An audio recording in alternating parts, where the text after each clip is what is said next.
All right, so I'm going to talk to you guys about your very last choice board, your last assignments for middle school for 8th grade. One thing I want to reiterate, or a couple things, is this is for May 18th through the 28th. So this needs to be turned in on or before the 28th.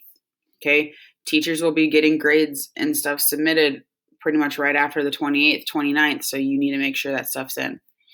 One thing I want you to note right here, and I'm sure it's going to be reiterated a couple times in these videos, please complete 2 squares between May 18th and May 28th.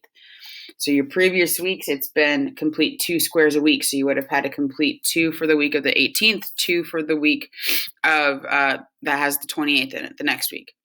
You only have to do 2 squares in total. So you can do 1 on the 18th, the week of the 18th, 1 before the 28th.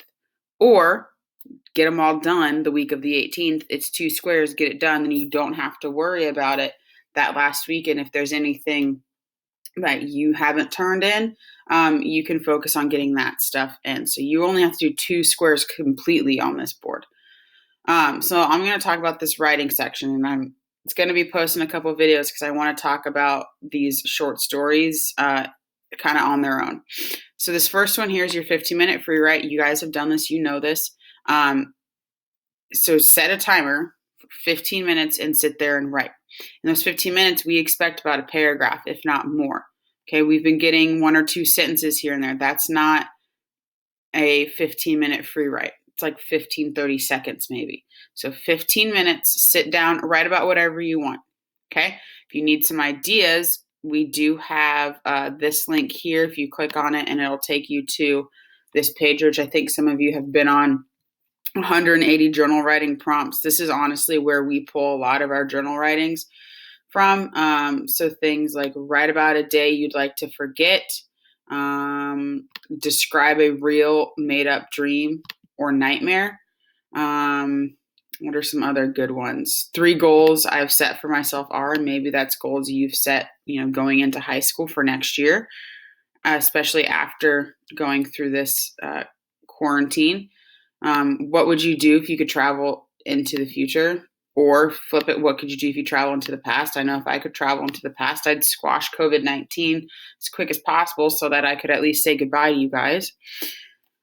Or if you're kind of already leaning that way, or you just don't feel like clicking the link and need something, we do have this topic here. How are you feeling about high school this fall? Are you excited about it? Are you excited to be moving on into your last 4 years of required education? Are you a little bit nervous? What do you think you'll expect? What do you think your teachers will be like? Any classes that you signed up for that you're particularly excited about? Maybe you're happy about the fact you only have 1 period of English next year instead of 2. Maybe you're feeling nervous about high school in general, and then adding on a lot of this stuff, these precautions that are probably going to have to go in place for next year are adding a little bit of anxiety to it as well. Okay, so 15-minute free write, set a timer, write for 15 minutes, should be about a paragraph, if not more. I'll be back talking about these next 2 boxes for you.